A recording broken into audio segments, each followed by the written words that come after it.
Have you ever noticed that, like, a late night leaves you just aggressively craving junk food the very next day? Oh, absolutely. It's almost guaranteed. Right.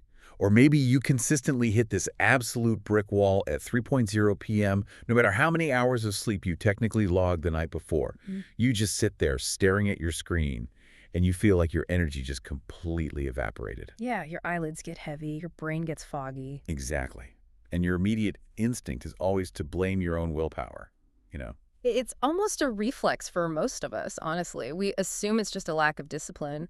We tell ourselves, we just don't have the mental fortitude today, or we're inherently weak when it comes to sugar, or maybe we just didn't drink enough coffee to power through.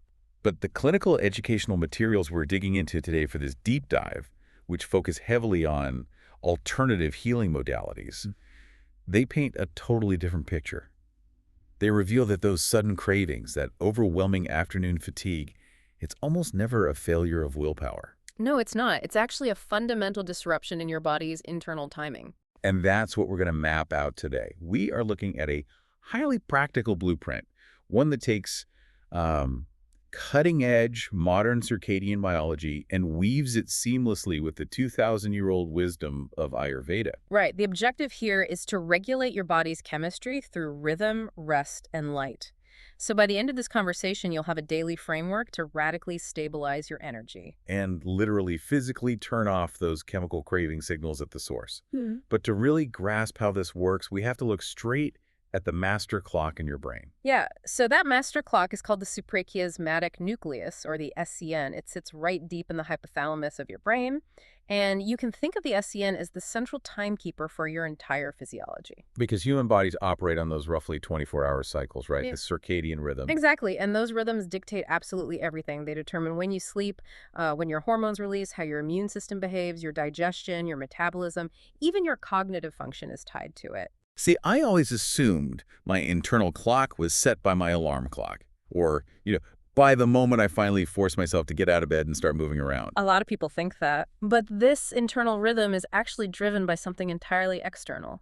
Light. Light, just light. Just light. Light is the primary timing signal for the human body. You have these specialized cells in your eyes that constantly detect light levels, and they send a direct, hardwired signal straight to the SCN.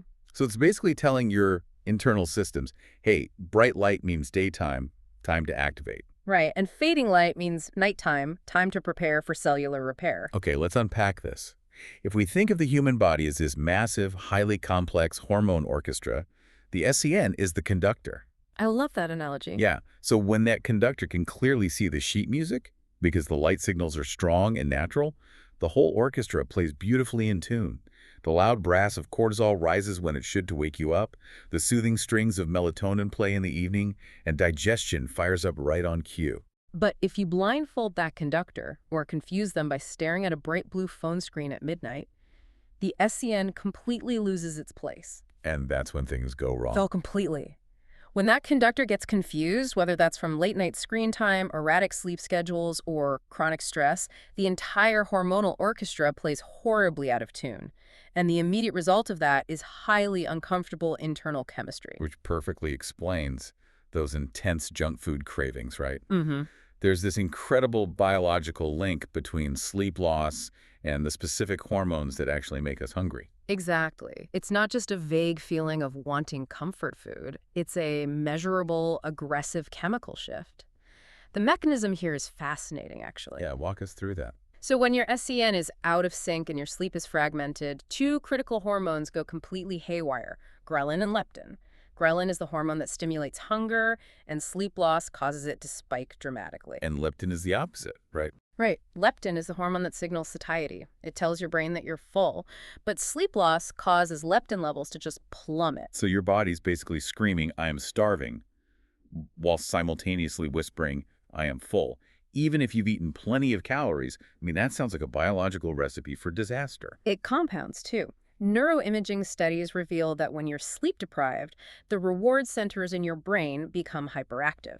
You become intensely sensitive to the idea of a quick calorie payoff. Like a donut or a sugary coffee. Exactly. And simultaneously, the regulatory control coming from your prefrontal cortex, which is the logical, restraint-oriented part of your brain, that significantly decreases. Meaning your brain is highly responsive to a quick, sugary reward and fundamentally less capable of saying no to it. So you aren't weak, you're just tired, and your internal rhythm is deeply disorganized. Right, it's biological disorganization. And what's truly remarkable is that long before we had functional MRI machines or even knew what the suprachiasmatic nucleus was, traditional medical systems had already mapped this entire process out. Which brings us to Ayurveda. Yes. Ayurveda is a traditional medical system from India that dates back over 2 millennia. And they divide the 24-hour day into repeating 4-hour cycles governed by biological principles or doshas. And those are Kapha, Pitta, and Vata. It's honestly wild to think about how they figured this out. Before artificial indoor lighting and 247 supermarkets, human activity was forcibly synced with the sun. They had no choice. Right. So Ayurvedic healers were essentially observing pure, uninterrupted circadian biology in action. They watched how human energy naturally shifted and peaked throughout the day. Because they were observing human nature without all our modern technological disruptions, those ancient Ayurvedic phases map flawlessly onto what modern biology now tells us about our daily physiological shifts. It's amazing. So let's actually walk through a 24-hour schedule based on this alignment, starting with the early morning reset, from about 2:04 a.m. to 10:00 a.m. Okay, let's do it. In Ayurveda, the pre-dawn hours from 2:00 a.m. are considered a Vata phase. And Vata is characterized by movement, communication, and rising nervous system activity. And modern science confirms this completely. During these pre-dawn hours, we see a natural, gradual lightening of sleep. The body begins a slow rise in cortisol, gently preparing us to wake up and face the day. And then, right at 6 a.m., we shift into the morning Kapha phase, which runs until 10:00 a.m. Kapha is defined by heaviness, structure, stability, and grounded energy. Right. Wait, a Kapha is all about heaviness and stability. Is that why sleeping in until 9:00 a.m. on a Saturday makes you feel far more groggy and sluggish than if you had just woken up at 6 a.m.? That is the exact mechanism at play. Waking up earlier in that late Vata phase around 5:00 or 6:00 a.m. catches your body on a natural biological upswing. Your alertness is naturally rising with the cortisol. Oh, that makes so much sense. But if you sleep deep into the Kapha window, your body has already transitioned into a heavier, much slower physiological state. So waking up at 8:30 or 9:00 a.m. feels like trying to run through waist-deep water. It's like you missed the train for natural energy, and now you're just forced to walk. So how do we correctly wake the body up to catch that natural upswing? Well, you need to trigger what's known as the cortisol awakening response. To do this properly, without jolting the system, the body requires gentle physical stimulation. In Ayurveda, they utilize practices like dry brushing or abhyanga, which is a warm oil self-massage. I have seen dry brushing all over social media lately, Mm-hmm. but the underlying physiology is actually incredibly solid. It's not just a spa treatment. It's about manually pumping the lymphatic system, right? Exactly. The lymphatic system is crucial for fluid balance and immune function. But unlike your circulatory system, which has a heart to constantly pump blood, The lymphatic system doesn't have a pump. it has no internal pump of its own at all. It relies entirely on muscle movement, breathing, and external stimulation to move fluid around the body. Doing a warm oil massage or dry brushing first thing in the morning physically wakes up that lymphatic circulation. And at the same time, the friction stimulates sensory receptors in the skin that boost parasympathetic nervous system activity. So it's a calm, regulated awakening, not an alarm clock panic. Yeah. But physical touch alone isn't enough to set that master clock. We still need that external light signal to tell the SCN what time it is. Oh, morning light is an absolute non-negotiable for regulating your chemistry. Remember those specialized cells in your eyes that wire directly to the SCN? Yeah. They're called intrinsically photosensitive retinal ganglion cells. Wait, intrinsically photo what? Are those just normal eye cells? Like the rods and cones that help us read a book or see colors? Not quite. They don't help you see shapes or process colors at all. You can think of them purely as primitive, light-detecting alarms wired straight to your brain's internal clock. Okay, so they just detect brightness. Right. And for them to send a strong daytime signal to your SCN, they require bright natural daylight. Or, if it's still dark outside or you work a shift schedule, a light box providing 5,000 to 10,000 lux can mimic this effect. What completely shifted my perspective is how crucial this morning light is for the evening. Getting that bright light doesn't just wake you up, it acts as a biological anchor. Yes, exactly. You're pulling your whole 24-hour rhythm taut. By securing that light exposure early, you are guaranteeing that your cortisol will drop properly 14 hours later, making it possible to fall asleep naturally. A strong daytime signal is literally the only way to ensure a strong nighttime signal. The two are permanently linked. There's a practice called grounding that ties this all together so elegantly, I think. Just walking barefoot outside in the morning light. It combines the light exposure for those eye cells, gentle physical movement to pump the lymphatic system, and sensory regulation through direct contact with natural surfaces. It's incredibly effective. Yeah, it dramatically lowers your total stress load before the workday even really begins. And because you anchored that cortisol drop and set your clock in the morning, your body now has the metabolic bandwidth to do the heavy lifting later in the day. Which brings us to the midday window, from 10:000 a.m. to 2:00 p.m. Ah, the pitta phase. Right. Ayurveda labels this the pitta phase. Pitta is the principle of heat, intense digestion, and transformation. Here's where it gets really interesting. Modern metabolic research confirms that during these exact hours, your core body temperature is higher, your metabolic enzymes are operating at peak efficiency, and your cells are most sensitive to insulin. It fundamentally challenges the modern cultural habit of how we eat, doesn't it? It totally does. Many people grab a tiny breakfast, eat a small, sad salad at their desk for lunch, and then consume their largest, heaviest meal at 8:00 p.m. Which is completely backward. Biologically, your digestive fire, what Ayurveda refers to as your Agni, is burning absolute strongest right at midday. So moving your largest meal to lunch just makes biomechanical sense. You're feeding the body when it's biochemically primed to process the food, rather than forcing it to digest a massive steak when it's actively trying to power down for the night. Timing is just as critical as the nutritional content itself. Peak glucose tolerance happens at midday. If you eat at irregular times, particularly late at night when insulin sensitivity drops, your blood sugar fluctuates wildly. And the brain does not like that. Not at all. The brain interprets that kind of blood sugar volatility as a state of crisis. And a brain in crisis is a brain that demands immediate calories. That volatility leads right back to those intense cravings we discussed earlier. But by contrast, predictable, midday-focused eating stabilizes that blood sugar. It strips away the biological volatility entirely. Okay, so we've had our substantial midday meal, we're feeling regulated, and then we cross into the afternoon Vata phase, running from 2:00 p.m. to 6:00 p.m. Right. And Vata means movement and nervous system activity. This should technically bring a great second wave of cognitive energy, creativity, and communication. And it often is a highly productive window for people. However, if your sleep the night before was poor or your circadian rhythm is disorganized, this Vata phase is exactly when you hit that crushing 3:00 p.m. wall of fatigue. See, my immediate instinct at 3:00 p.m. is to grab a massive iced coffee or, like, scour the pantry for a sugary snack. But if the goal is to stabilize energy, stimulants seem counterproductive in the materials we read. They are. I always wonder why gentle movement is recommended here instead. If I am exhausted, shouldn't I rest or at least get a caffeine boost to push through the workday? Well, stimulants only mask the fatigue. They don't actually solve the energy deficit. Caffeine spikes your nervous system into an artificial state of activation. It jolts you. Which usually means a crash is coming. Exactly. It leads to a harsh crash a few hours later. Plus, it lingers in your system to disrupt your sleep that night. And sugary snacks give you a quick blood sugar spike followed by an incredibly steep drop. You're just adding chemical chaos to an already disorganized system. Gentle movement, like a 10-minute walk outside or some light stretching, works fundamentally differently. It smoothly regulates your energy. It physically stimulates that lymphatic circulation again, clearing out metabolic waste from the muscles.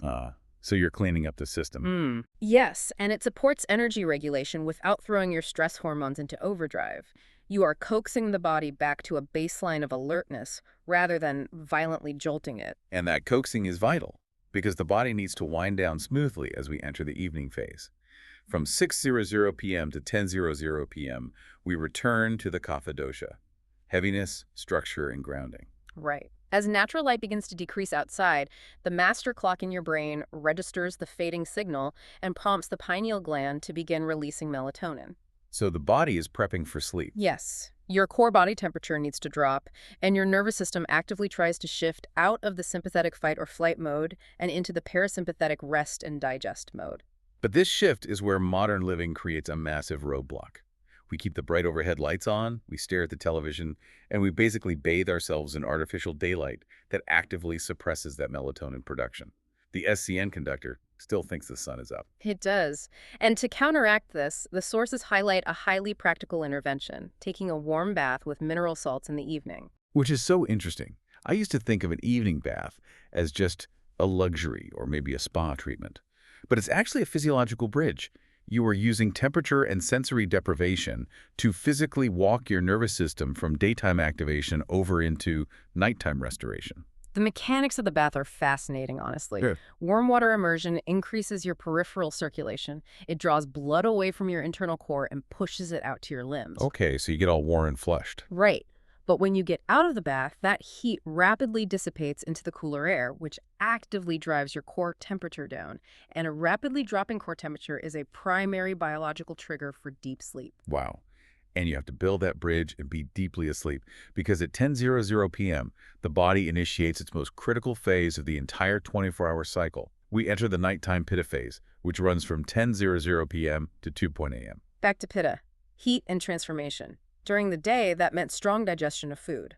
But at night, pitta governs internal metabolic processing, profound detoxification, and heavy cellular repair. So the body stops digesting external food and starts digesting internal waste.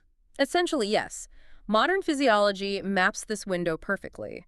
Between 10:00 p.m. and 2 a.m. is when your body releases its absolute peak levels of growth hormone for tissue repair. Your immune system recalibrates itself. And most incredibly, your brain activates the glymphatic system. The glymphatic system. I mean, I had heard of the lymphatic system for the body, but this is a separate network specific to the brain. Precisely. The brain is sealed off in many ways, so it has its own specialized waste removal network. You can think of it like a municipal street sweeper for your neural tissue. So it's literally washing the brain. Yes. During deep sleep in this specific window, the actual neural cells in your brain shrink down slightly in size. Wait, really? Yeah, they physically shrink. This creates extra physical space, allowing cerebrospinal fluid to rush through the tissue. It physically washes away metabolic waste and toxic proteins that built up from all your cognitive effort during the day. The brain is actively shrinking itself to let fluid wash out the trash. I mean, so what does this all mean? It reframes rest entirely. Yeah. We culturally treat going to sleep early as if it's laziness or avoiding work or just giving up for the day. But looking at the glymphatic pressure washing and the growth hormone spikes, rest is an incredibly active, aggressive biological repair state. It is arguably the most productive thing your body does all day.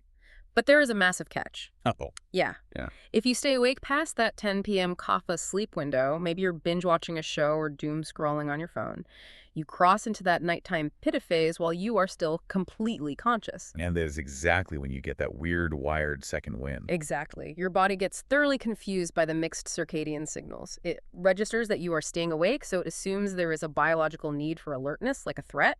It shifts back into activation mode. Oh, wow. So you get a surge of stimulation, you completely miss the deep internal repair window, your glymphatic system does not clean the neural tissue properly, and you wake up with massive dysregulation. It's a biological domino effect. If the SCN conductor gets the wrong cue at 10:00 p.m. and misses the pressure washing phase, the 3:00 p.m. energy crash tomorrow is practically guaranteed. Which is why honoring these natural windows is so transformative for stabilizing your health and energy. It's an unbroken chain of biological science. As we zoom out and look at this entire 24-hour cycle, the most relieving takeaway is that adopting this rhythm isn't about militant perfection. You don't have to panic if you end up eating dinner at 7 p.m. instead of noon, or if you miss a morning walk because it's raining. It's about overall predictability. Predictability stabilizes chemistry. When you generally align your light exposure, your eating times, and your sleeping schedule with the body's natural timing systems, you take an immense biological pressure off yourself. The hormonal volatility flattens out. So the cravings just fade away. Right. The craving signals simply stop firing because your nervous system isn't in a state of distress anymore. You're putting the conductor back on the podium, handing them the sheet music, and turning on the lights. Suddenly, the orchestra just knows how to play. Your energy stabilizes, not because you found a magic supplement or summoned superhuman willpower, but because you finally let your body do what it evolved to do. You return to a baseline state of natural balance. So as we wrap up this deep dive into circadian biology and Ayurveda, I want to leave you with something to think about. We've seen how a 2,000-year-old medical system mapped our biological clocks flawlessly, purely by observing humans living in sync with nature.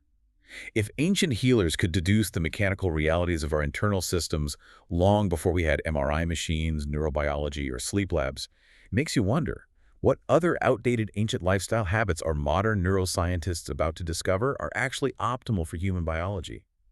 Are we ignoring other fundamental truths about our health just because they haven't been validated by a laboratory yet? Definitely some food for thought as you step out into the morning light tomorrow.